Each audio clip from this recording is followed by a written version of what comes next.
You know that feeling when anger just takes over? It can feel like you've completely lost the driver's seat. But here's the thing. Anger isn't some kind of character flaw. It's really just a high-energy event happening in your body. And the best part? You have the power to manage that energy. In this explainer, we're going to dive into the science-backed tools that let you do exactly that. So to really get a handle on anger, we've got to pop the hood and see what's actually going on inside your body when you feel your temper start to flare. So, how can something so simple, like getting stuck in traffic or getting a frustrating email, feel so huge, so all-consuming? Well, the answer is actually wired deep inside us. It's part of our ancient automatic survival programming. See, your body has this alarm system that's, well, a little old school. It can't really tell the difference between a real physical danger and, say, a rude comment online. So when you get angry, it triggers what's called the fight or flight response. Your system gets flooded with stress hormones to get you ready for a fight, even if the threat is totally not physical. And you can literally feel this response in your body, right? Hormones like cortisol and adrenaline dump a bunch of fuel, that's glucose, into your bloodstream. Your heart starts pounding, your muscles get all tense, and your breathing gets fast and shallow. That's the raw energy of anger. And when this happens over and over again, it can really start to take a toll on your long-term health. But here is the really cool part. We have a built-in off switch for this whole alarm system. It's an incredibly powerful tool you have with you all the time. And the key to flipping that switch? It's your breath. Okay, so think of your nervous system like a car. You've got the sympathetic system, that's the gas pedal. It revs you up and gets you ready for action. Then you have the parasympathetic system. That's the brake pedal. It calms everything down. Anger, you guessed it, slams its foot on the gas.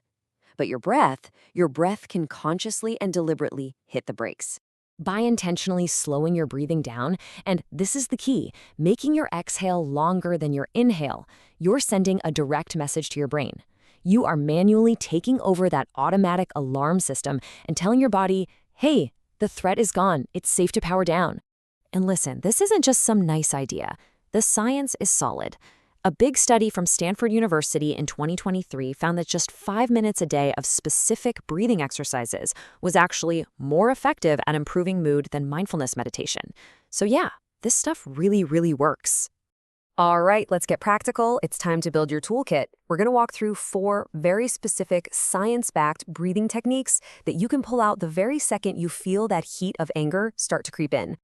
So here's a quick look at our toolkit. Think of it like a menu, different tools for different situations. We've got a great one for daily practice, one for when you're under pressure, and a couple for those moments when you just need a fast reset. You don't have to be an expert in all of them. Just find what works for you.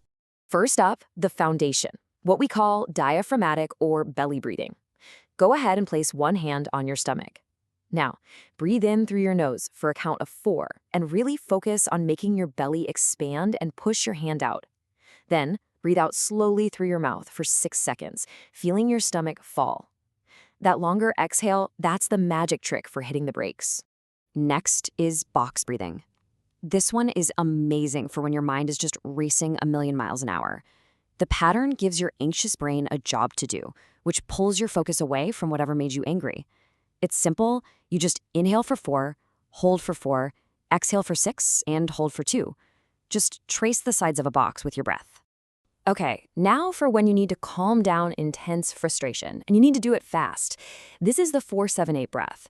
You breathe in through your nose for 4, hold it for 7, and then you exhale through your mouth with a little whoosh sound for a full 8 seconds. That super long exhale is like pulling the emergency brake on your nervous system. And finally, we have cyclic sighing. Now, this is the one those Stanford researchers found to be so incredibly effective. Here's how it works. You take a nice deep breath in through your nose. Then, right when you think you're full, you sneak in one more little short inhale on top of it. Then just let it all go with a long, slow exhale through your mouth. Just a few of these can totally reset your system when you feel overwhelmed. So, breathing is your absolute first line of defense. It's powerful and it's immediate. But what about all that physical energy we were talking about? Sometimes that energy needs a place to go. Yeah, remember, anger is a high-energy emotion, and all that energy gets bottled up inside your body, creating tension in your muscles. So sometimes the healthiest thing you can do is give that energy a safe way out. And here are two really simple, totally safe ways to do that. First, the towel ring. Just grab a dish towel and wring it out with everything you've got. It's a great way to channel that aggressive energy into your hands and arms without hurting anything. Or try the paper tear. Just take some scrap paper and slowly tear it into tiny pieces. Focus on that satisfying sound, that feeling of release. Both of these are about moving that anger through your body and out. Now, these tools are amazing for managing anger in the heat of the moment, but it's also really, really important to know when a simple breathing technique might not be enough on its own. And that brings us to a crucial question. Breathing exercises are fantastic for managing the symptoms of anger, but what if the root cause is deeper? Or what if that anger has become a regular, chronic pattern in your life? Then you might need a little more support. If any of these signs on the screen feel familiar, if your anger consistently feels out of your control, or it's damaging your relationships in your life, that's a really strong signal that it might be time to seek professional help. And please know, reaching out to a therapist or a counselor is absolutely a sign of strength. And if you're ready to take that next step, getting professional guidance can truly make all the difference. At Providers for Healthy Living, our team uses proven therapies to help you build that emotional resilience and develop real long-term strategies for managing anger. You can find out more over on our website. Your breath really is this powerful anchor. It's always there, ready to bring you back to a place of calm. Learning to use it gives you that critical space to choose how you respond, instead of just being controlled by an automatic reaction. If you found this explainer helpful, we'd love it if you like, comment, and subscribe for more wellness tips backed by science. Thanks for watching.